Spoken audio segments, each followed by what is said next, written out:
தூத்துக்குடி மாவட்டம் திருச்செந்தூர் சுப்பிரமணிய சுவாமி திருக்கோயிலில் ஆனி உத்திர வருஷாபிஷேக விழா வெகு விமர்சையாக நடைபெற்றது. வருஷாபிஷேகத்தை தொடர்ந்து வள்ளி, தெய்வானை, மூலவர் கோபுர கலசங்களுக்கு புனித நீர் ஊற்றப்பட்டு பூஜைகள் நடைபெற்றன. இதில் திரளான பக்தர்கள் மனமுருக வழிபட்டு சுவாமி தரிசனம் செய்தனர்.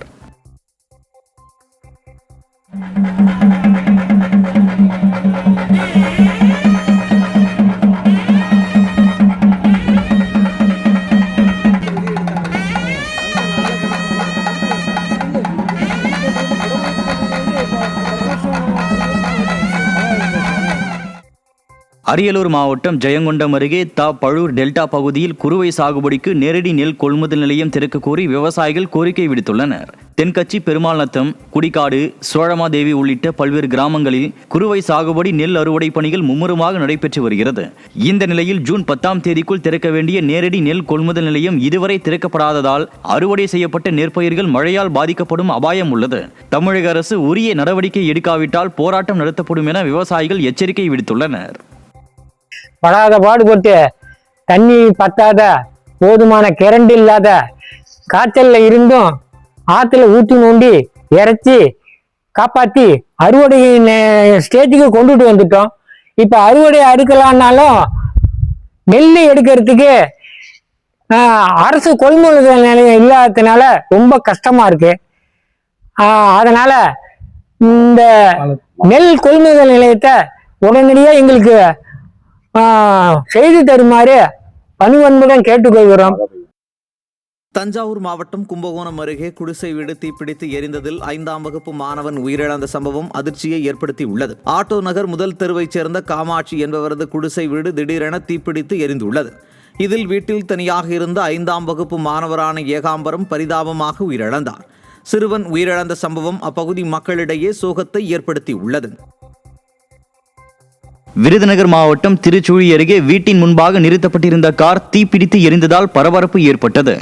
பச்சேரி பகுதியில் வசித்து வரும் தினேஷ்குமார் என்பவர் தனது வீட்டின் முன்பாக நிறுத்தியிருந்த காரானது அதிகாலையில் தீப்பிடித்து எரிந்துள்ளது. இதனையடுத்து தகவலின் பேரில் வந்த தீயணைப்பு துறையினர் தீயை அணைக்கும் பணியில் ஈடுபட்டனர். தீ விபத்துக்கான காரணம் குறித்து விசாரணை நடைபெற்று வருவதாக தெரிவிக்கப்பட்டுள்ளது.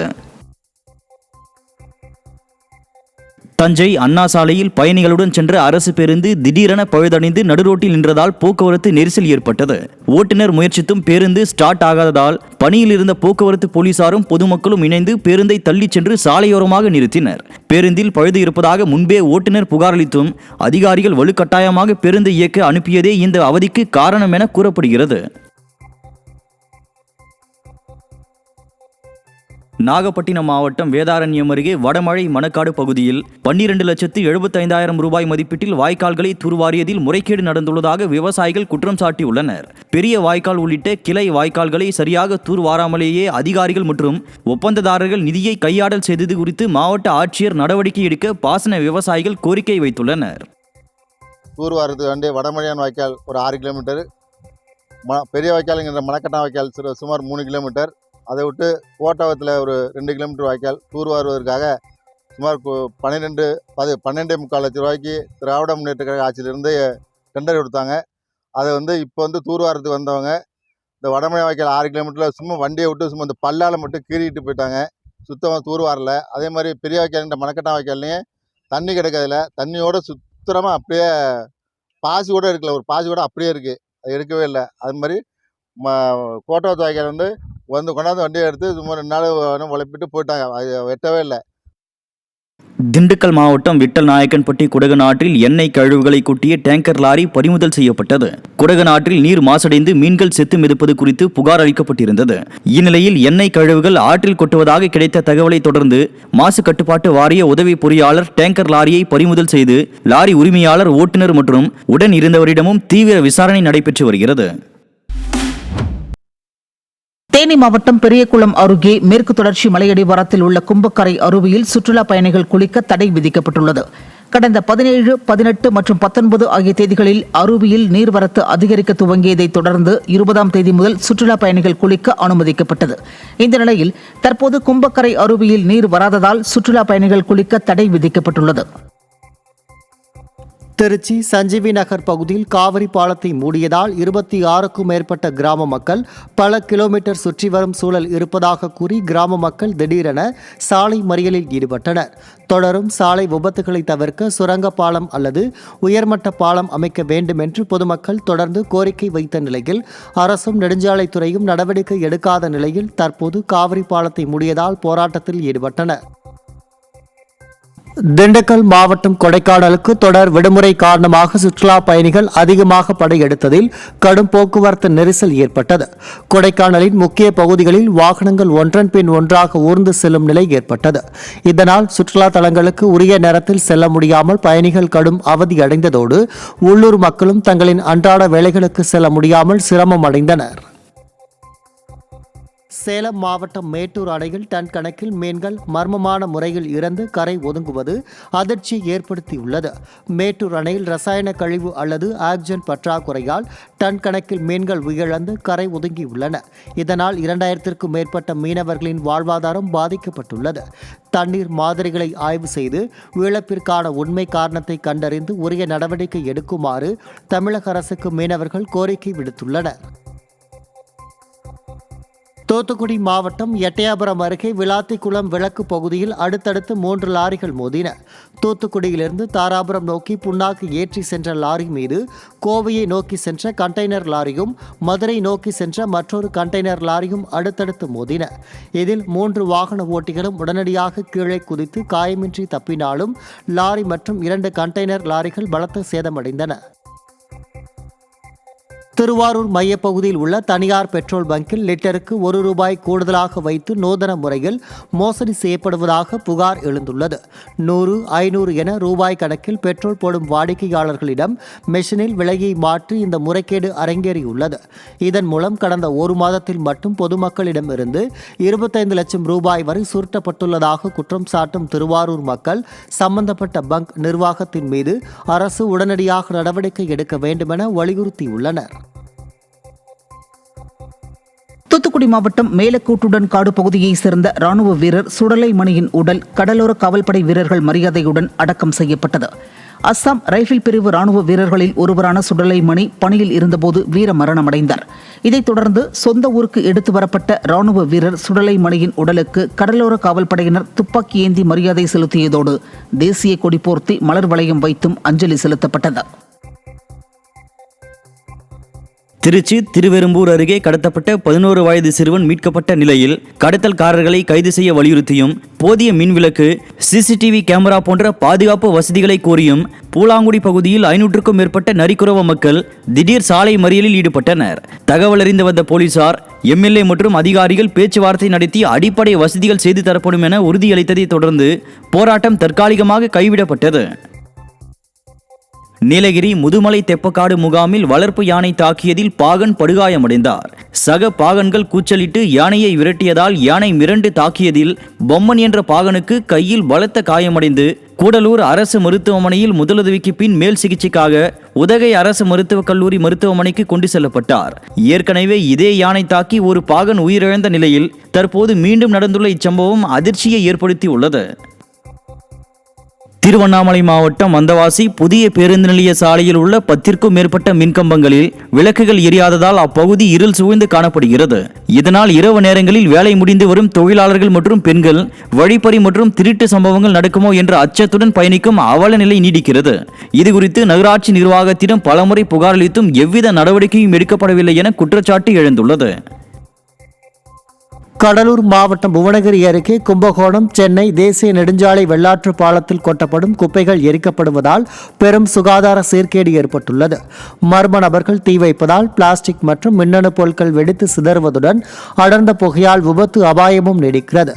பொதுப்பணித்துறை, நெடுஞ்சாலைத்துறை, பேரூராட்சி என 3 துறைகளுக்கும் தொடர்புள்ள இப்பகுதியில் நிலவும் இந்த சீர்கேட்டால் வாகன ஓட்டிகளும் குடியிருப்பாளர்களும் கடும் அவதிக்குள்ளாகியுள்ளனர். தூத்துக்குடியில் குடிநீர் குழாயில் உடைப்பு காரணமாக குடிநீர் வீணாகி குளம் போல் தேங்கியதால் வாகன ஓட்டிகள் பொதுமக்கள் பாதிப்புக்குள்ளாகினர். வடக்கு சம்பந்தமூர்த்தி தெரு பகுதியில் உள்ள குடிநீர் விநியோக குழாயில் ஏற்பட்ட திடீர் உடைப்பு காரணமாக அப்பகுதியில் ஆயிரக்கணக்கான லிட்டர் குடிநீர் வீணாக சாலையில் ஓடி குளம் போல் தேங்கியுள்ளது. இதனால் அங்குள்ள பெருமாள் கோவிலுக்கு வரும் பக்தர்களும் இருசக்கர வாகன ஓட்டிகளும் கடந்து செல்ல முடியாமல் கடுமையான அவதிக்குள்ளாகியுள்ளனர். குடிநீர் குழாயை உடனடியாக சீரமைக்க வேண்டுமென மாநகராட்சி நிர்வாகத்திற்கு அப்பகுதி மக்கள் கோரிக்கை விடுத்துள்ளனர். திருப்பூர் அருகே தேசிய நெடுஞ்சாலையில் ஓடிக்கொண்டிருந்த கார் திடீரென தீப்பற்றி எரிந்து சாம்பலானது. கோவை சேலம் தேசிய நெடுஞ்சாலையில் செங்கப்பள்ளி பகுதியில் கார் சென்றபோது போதிய பராமரிப்பு இல்லாததால் பேட்டரி பகுதியில் இருந்து தீப்பற்றியதாக கூறப்படுகிறது. காரில் பயணித்த கௌதம் என்பவர் தனது மனைவி மற்றும் குழந்தையுடன் உடனடியாக கீழே இறங்கியதால் நல்வாய்ப்பாக உயிர் தப்பினர். செங்கல்பட்டு மாவட்டம் திருப்போரூரை அடுத்த ஆலத்தூர் ஏரியில் மண் எடுப்பதற்கு எதிர்ப்பு தெரிவித்து கிராம விவசாயிகள் முற்றுகை போராட்டத்தில் ஈடுபட்டனர். சிட்கோ தொழிற்பேட்டை ரசாயன தொழிற்சாலைகளால் நிலத்தடி நீர் மாசடைந்துள்ள நிலையில் ஏரியில் மண் எடுத்தால் நிலத்தடி நீர் பாதிக்கப்படும் என்றும் குடிநீர் கிணறுகளின் தண்ணீர் மாசடையும் என்றும் கூறிய விவசாயிகள் இது தொடர்பான வழக்கு 30ஆம் தேதி நீதிமன்றத்தில் விசாரணைக்கு வர உள்ளதாகவும் தெரிவித்தனர். இதையடுத்து கடும் எதிர்ப்பு காரணமாக ஆலத்தூர் ஏரியில் மண் எடுக்கும் பணிகள் தற்காலிகமாக 3வது முறையாக நிறுத்தப்பட்டது. ராமநாதபுரம் மாவட்டம் கீழக்கரையில் 1,20,00,000 ரூபாய் மதிப்பில் கட்டப்பட்ட புதிய ஆரம்ப சுகாதார நிலையம் மாதக்கணக்கில் பூட்டி கிடப்பது பொதுமக்களிடையே அதிருப்தியை ஏற்படுத்தியுள்ளது. தேர்தல் நேரத்தில் அவசரமாக திறக்கப்பட்ட இந்த மருத்துவமனையில் மருத்துவர்கள் மற்றும் பணியாளர்கள் நியமிக்கப்படாததால் மக்கள் வரிப்பணம் வீணாகி வருவதாக கூறப்படுகிறது. மேலும் கீழக்கரை நகராட்சி நிர்வாகத்தின் அலட்சியமே இதற்கு காரணம் என குற்றம் சாட்டும் பொதுமக்கள் மாவட்ட ஆட்சியர் உடனடியாக தலையிட்டு மருத்துவமனையை திறக்க நடவடிக்கை எடுக்க வேண்டும் என கோரிக்கை விடுத்துள்ளனர். ஒரு 5 மாதத்துக்கு முன்னாடியே அன்றைய முதலமைச்சர் மு.க. ஸ்டாலின் அவர்கள் காணொலி மூலம் திறந்து வைக்கப்பட்டது. திறந்து வைக்கப்பட்ட அன்னையோடு அதுக்கப்புறம் எந்த ஒரு செயல்பாட்டுக்குமே வரலை. ஏன்னா ஏற்கனவே இங்கே இருக்கிற மக்கள் எல்லாமே ஏழை எளிய மக்கள் தான். கர்ப்பிணி பெண்கள்லாம் பக்கத்துலேயே மொட்டைப்புள்ள தெருவில் ஆரம்ப சுகாதார நிலையம் இருந்துச்சு. அங்கே பக்கத்தில் போயிட்டு வந்துட்டு இருந்தாங்க. இப்போ அதை மூடிட்டாங்க. அதை மூடிட்டு கேட்கும்போது இங்கே நகராட்சி பக்கத்துலேயே ஒன்று ஆரம்பிக்கிறோம், இங்கே ஒரு புதுசாக பெருசாக நவீனமாக உள்ள மாதிரி ஒரு பெருசாக ஆரம்பிக்கிறோம் அப்படிங்கிற மாதிரி சொன்னாங்க. ஆனால் இப்போ இது அங்கேயே மூடிட்டு இதையும் ஆரம்பிக்காமல் இருக்காமல் இங்கே இருக்கிற மக்கள் ஏழை எளிய மக்களுக்கெல்லாம் இப்போ ஜிஹெச்சுக்கும் ராமநாதபுரத்துக்கும் போயிட்டு வர பெரிய சிரமமான சூழ்நிலையாக இருக்குது. அதனால் இந்த அரசு புதிய அரசு ஏற்றிருக்கிற அரசு இந்த ஆரம்ப சுகாதார நிலையத்தை உடனடியாக திறந்து மக்கள் பயன்பாட்டிற்கு கொண்டு வரணுங்கிறது இங்கே இந்த பக்கம் இருக்கிற மக்களோட எங்களுடைய கோரிக்கை. கள்ளக்குறிச்சி மாவட்டம் கல்வராயன் மலையில் 30க்கும் மேற்பட்ட பயணிகளுடன் சென்ற அரசு பேருந்து கட்டுப்பாட்டை இழந்து விபத்துக்குள்ளானது. சிலாத்து மூலை மலைப்பாதையில் திடீரென பிரேக் செயலிழந்த நிலையில் அருகில் இருந்த 100 அடி பள்ளத்தில் பேருந்து கவிழ்ந்து விடாமல் தடுக்க ஓட்டுநர் சாமர்த்தியமாக சாலையோர மரத்தில் மோதி பேருந்தை நிறுத்தினார். கிராம மக்கள் உதவியுடன் பயணிகள் அனைவரும் பத்திரமாக மீட்கப்பட்ட நிலையில் ஜேசிபி இயந்திரம் மூலம் பேருந்து மீட்கப்பட்டது. காஞ்சிபுரம் காமாட்சியம்மன் கோயிலில் ஆனி மாதம் வெள்ளிக்கிழமையொட்டி தங்கத்தேர் உற்சவம் வெகு விமர்சையாக நடைபெற்றது. சிறப்பு அபிஷேக ஆராதனைகள் செய்து சிகப்பு நிற பட்டுடுத்தி சிறப்பு அலங்காரத்தில் அம்மன் தங்கத்தேரில் எழுந்தருளி பக்தர்களுக்கு காட்சியளித்தார். இந்நிகழ்வில் கலந்து கொண்ட பெருந்திரளான பக்தர்கள் ஓம் சக்தி பராசக்தி என கோஷமிட்டு மனமுருக தரிசனம் செய்து வணங்கி வழிபட்டனர். கோவை அன்னூர் பகுதியில் ஏழை முதியவர் ஒருவரை மிரட்டி பணம் பறித்த திருநங்கையர்கள் உறவினர்கள் மறித்து கேள்வி எழுப்பியதும் ஆபாசமாக செய்கை காட்டி அராஜகமாக செயல்பட்டது பரபரப்பை ஏற்படுத்தியது. முதியவர் ஒருவரிடமிருந்து 2000 ரூபாய் பணத்தை கட்டாயப்படுத்தி பறித்துக் கொண்டு சென்ற திருநங்கையர்கள் இருவரை உறவினர்கள் வளைத்து பிடித்து கேள்வி எழுப்பினர். அப்போது பொதுமக்கள் முன்பாக திருநங்கைகள் அநாகரிகமாக கூச்சலிட்டது வீடியோவாக வெளியாகி பரபரப்பை ஏற்படுத்தியது. விருதுநகர் மாவட்டம் சதுரகிரி சுந்தர மகாலிங்கம் கோவிலில் ஆனி மாத பிரதோஷத்தை முன்னிட்டு ஆயிரக்கணக்கான பக்தர்கள் சுவாமி தரிசனம் செய்தனர். பௌர்ணமியையொட்டி இன்று முதல் 4 நாட்களுக்கு அனுமதி வழங்கப்பட்டுள்ளது. காலை 6 மணிக்கு வாயில் திறக்கப்பட்டு பக்தர்கள் மலையேற அனுமதிக்கப்பட்ட நிலையில் மாலை 4 மணிக்குள் பக்தர்கள் அடிவாரம் திரும்ப வேண்டும் என்றும் இரவில் தங்க அனுமதி இல்லை என்றும் வனத்துறை தெரிவித்துள்ளது.